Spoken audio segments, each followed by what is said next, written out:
बच्चों ये डेटा देखो, सेल्स, ये कंपनी सेल्स है कंपनी का एनुअल, ये वेरिएबल कॉस्ट है, फिक्स्ड कॉस्ट है, 10% डेट है 10,000 रुपया का, मतलब लोन ले रखा है 10,000 रुपया, ये सब करोड़ में लैक्स में पकड़ लेना, उस पर साल का 10% इंटरेस्ट कंपनी देती है, इक्विटी से रेस किया 10,000 रुपया, यानी दोनों से मिला के 20,000 रुपया रेस किया। याद है प्रोक्योरमेंट ऑफ फंड्स बोलता था मैं कि डेट और इक्विटी से मिक्स बना के रेस करता है कंपनी में बिजनेस के लिए मैनेजर लोग।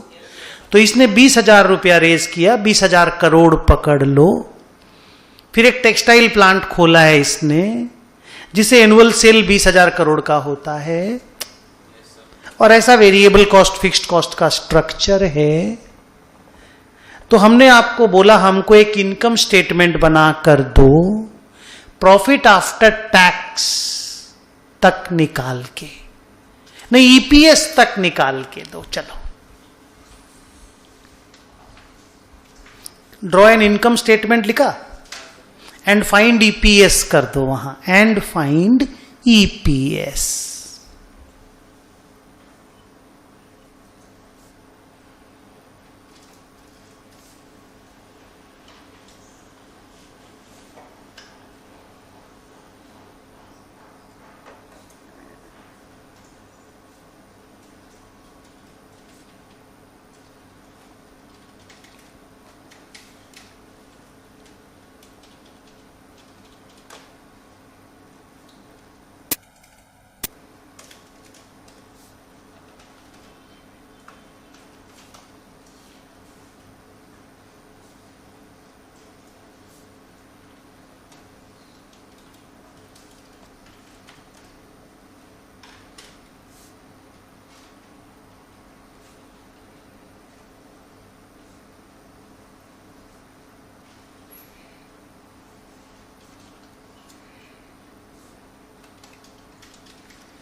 यहां तक निकाल पाए आप लोग?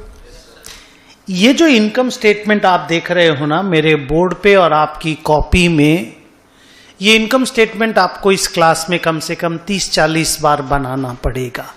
थोड़ा चेंज, थोड़ा ऊपर थोड़ा नीचे अलग बात है, पर बनाना पड़ेगा। बहुत चैप्टर्स में ये बनाना पड़ेगा। और आज की क्लास से इस वाले आइटम से फ्रेंडशिप कर लो। और टिक नहीं लगाया, दिखा नहीं, किस पे? Earning before interest and tax. इसका दूसरा नाम है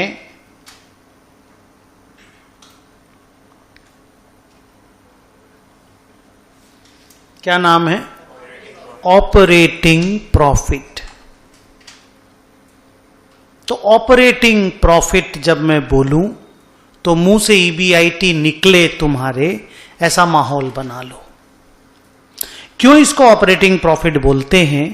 कि देखो यहां तक जो है ना धंधा चल रहा है, बिजनेस, इसके बाद ब्याज बट्टा का कहानी चालू हो गया, इंटरेस्ट का स्टोरी चालू हो गया ना, इंटरेस्ट का, टैक्स का, यहां तक तो बिजनेस का स्टोरी है ना, सेल, खर्चा, fixed cost, salary, rent, business चल रहा है ना, तो इसको ऑपरेटिंग प्रॉफिट बोलते हैं। क्या बोलते हैं? Operating profit. ओके, नाउ अगर आप देखोगे तो ये जो 10,000 और 10,000 है,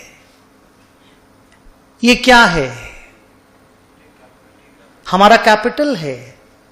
इसको हम लोग बोलते हैं कैपिटल स्ट्रक्चर। क्या बोलते हैं?